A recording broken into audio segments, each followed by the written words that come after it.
yo quisiera hacer una prevención. Todo lo que hoy transmita son opiniones personales, que no comprometen ni al PIT-CNT ni al Instituto Cuesta Duarte. Por lo tanto, quiero hacer esa salvedad. Yo en realidad no voy a hablar de la ley, voy a hablar de algunas cuestiones generales que me parece que en este momento de conmemorar o cercano a la conmemoración de los 100 años de la ley, de la primera ley que establece la limitación de la jornada en el país, pero que también es un debate que se da a nivel mundial sobre las cuestiones de las jornadas, las cuestiones de descanso, como bien señalara Castelo en su parte final de su exposición. Sin perjuicio de eso, yo quisiera hacer o referirme a la ley dos aspectos. Uno, un homenaje fundamentalmente a aquellos legisladores que creyeron en la ley como instrumento de transformación y de cambio. La ley es un instrumento que puede ser para mantener el statu quo o para transformar. Yo me alineo siempre desde el punto de vista conceptual, tal vez recuperando o tal vez siendo en cierta forma brevando en las corrientes del socialismo jurídico. Considero que la ley es un instrumento de transformación y de cambio. O tiene que ser un instrumento de transformación y de cambio. Y aquellos legisladores, no solamente los vallistas, sino también otros legisladores que confluyeron y tomaron de la realidad, porque en definitiva el régimen de limitación de la jornada de 8 horas ya era en cierta forma una realidad en algunas actividades, producto de la negociación colectiva, pero no era general. La ley, en definitiva, lo que hace es tomar la realidad y extender a todas las actividades. No a todas. Recuerden ustedes que quedaron allí los rurales, que durante más de 70 años o 80 años quedaron excluidos de la regulación de la jornada laboral. Entonces que hasta no hace muy poco tiempo los trabajadores rurales no tenían una limitación de la jornada laboral. Más allá si podemos discutir si la práctica, si la costumbre, pero en la realidad no lo tenían. Y eso también quienes aprobaron esa ley en el 2009, también allí hubo una creencia o una vuelta a la idea de la ley como instrumento de transformación y de cambio. El tema de la jornada no lo podemos ver solo. Yo creo que está enrabado e históricamente en las reivindicaciones del movimiento sindical. La jornada de trabajo, el salario y el descanso. Estos son los tres aspectos centrales que se vinculan y no lo podemos ver divorciado, no lo podemos ver separado.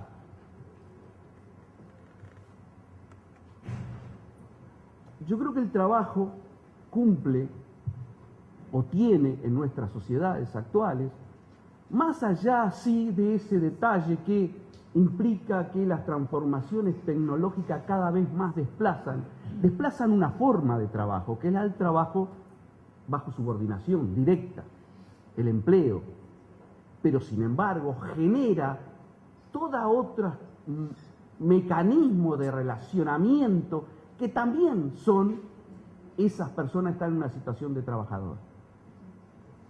También, es decir, lo que sigue siendo hoy una realidad es el trabajo por cuenta ajena, ya sea en el marco de un contrato, de una relación de trabajo subordinada, directa, o a través de las distintas modalidades de descentralización, tercerización, formas atípicas. Pero allí también hay trabajo subordinado, en el sentido amplio de la palabra. Trabajo por cuenta ajena. ¿Qué es lo que define el trabajo humano en las sociedades modernas, sociedades capitalistas o de mercado, como ustedes prefieran? Es decir, el trabajo por cuenta ajena sigue siendo una realidad mayor. Tal vez la gran cuestión es que hay un grupo cada vez más grande de personas que no ingresan a ese circuito, ni al trabajo formal ni al otro.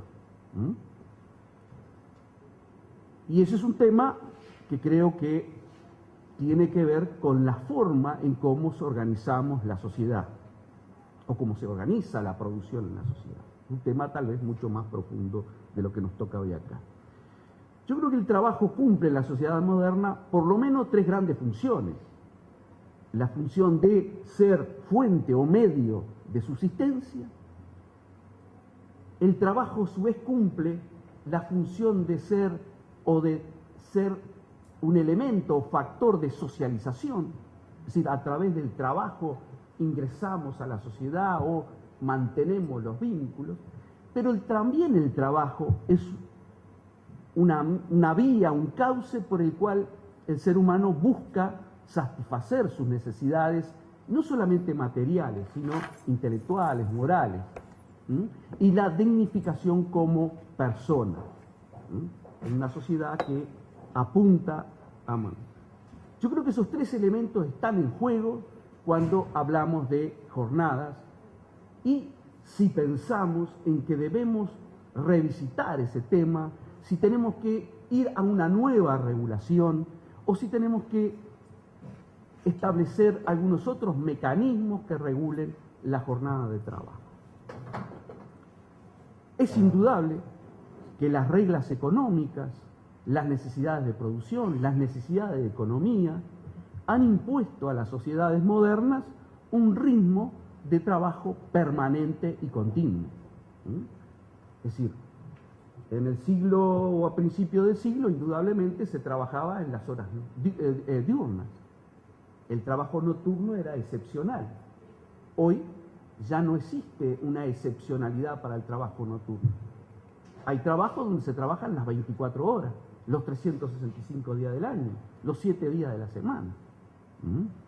Algunos porque hay una necesidad, como en el caso de la salud, o el caso de la comunicación. Hay otros que, bueno, son formas, el comercio.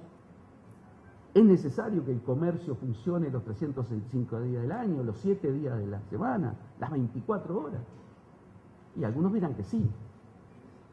Por lo tanto, allí hay un tema que también tiene que ver con otros factores que son sociales, son ideológicos, etc. Esas exigencias y esas reglas, indudablemente, se contrastan con otros imperativos o valores esenciales, que es el valor de la libertad del individuo, el derecho a la vida, porque en definitiva el trabajo termina convirtiéndose en una especie de jaula de hierro donde no podemos salir. Es decir, vivimos para trabajar. Más allá en la discusión del consumismo o no consumismo, pero en definitiva vivimos para trabajar y todo es en función del trabajo, cuando el trabajo debería ser una parte de la vida. Es decir, reducimos la dimensión humana solamente a un aspecto, el resto de la dimensión, el derecho a acceder a la cultura, el derecho a, a imaginar, el derecho al recreo, al ocio, eso que en las sociedades industriales ha sido reducido a casi algo, ser ocioso es una mala palabra, en tanto que el ocio, en el sentido positivo, puede ser un valor, parte de la vida humana. Es decir, el ser humano no es una pieza mecánica que tiene que estar las 24 horas del día trabajando. El ser humano tiene otro valor, y esto tiene que ver con el sentido de la vida y el sentido de la forma como deseamos vivir en una sociedad pluralista, democrática, porque no solamente el progreso se mide por las cuestiones materiales, sino también por el crecimiento intelectual y moral del ser humano. Y yo creo que eso tiene que ver con estos aspectos de la forma en cómo organizamos el trabajo. Yo creo que estos imperativos deben estar a la hora de repensar si vamos, y en el caso concreto de Uruguay, si vamos a reformular la vieja ley del 15.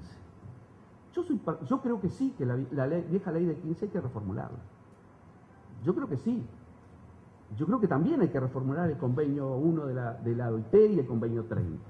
Ahora, allí hay 2 caminos o 3 caminos. Es decir, reducimos para aumentar los tiempos de trabajo en detrimento de la libertad y la dignidad de la persona, o vamos a una regulación, a un establecimiento de formas tal vez menos rígidas para algunas actividades, pero que permita que el ser humano pueda acceder a otros valores y no solamente a trabajo. Es decir, que no impere las lógicas económicas solamente. En el mundo hoy, y eso lo señaló muy bien Castelo, existen 3 o 4 tendencias, yo diría. Una es la tendencia a la reducción de las horas de trabajo, que ya estaba en un viejo convenio, el convenio 47, Convenio Internacional de Trabajo.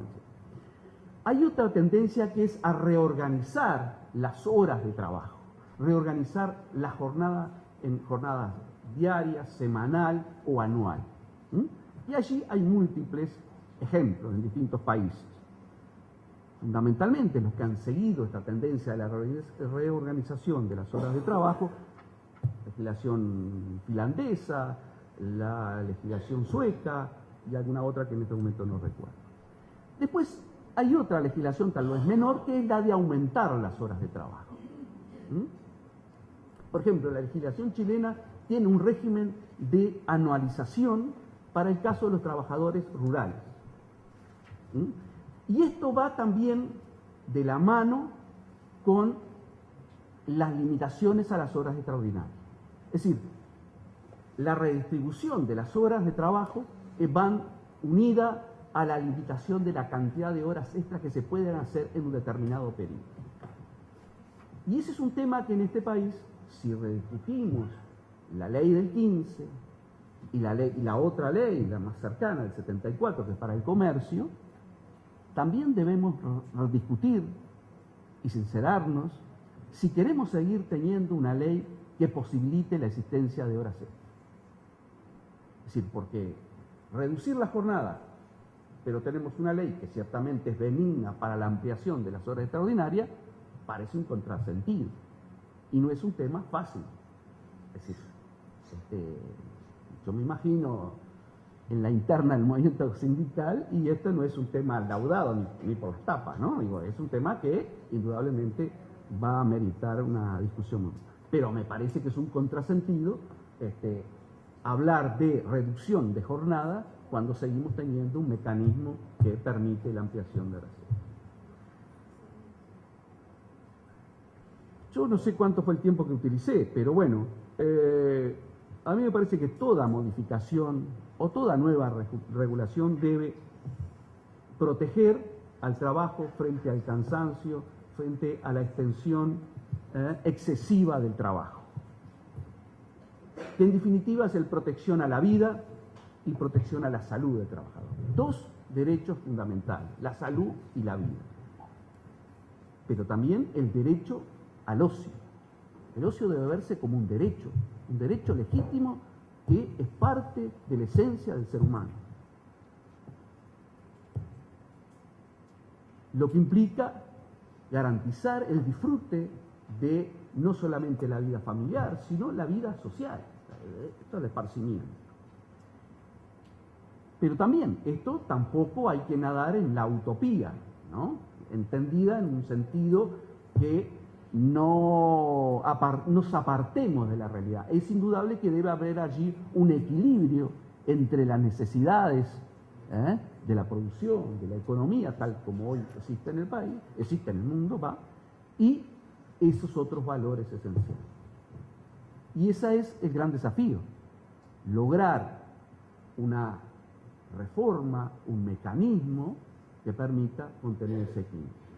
Si ustedes me dicen ¿qué deberíamos apuntar? Y yo sería partidario de una ley de carácter general que contuviera los principios generales en esta materia y dejar librado aspectos para que en cada actividad, mediante la negociación colectiva auténtica, se desarrollen particularidades propias de esa actividad. Y no establecer un mecanismo homogéneo que muchas veces lleva al incumplimiento por su falta de adaptabilidad a las distintas realidades. Gracias.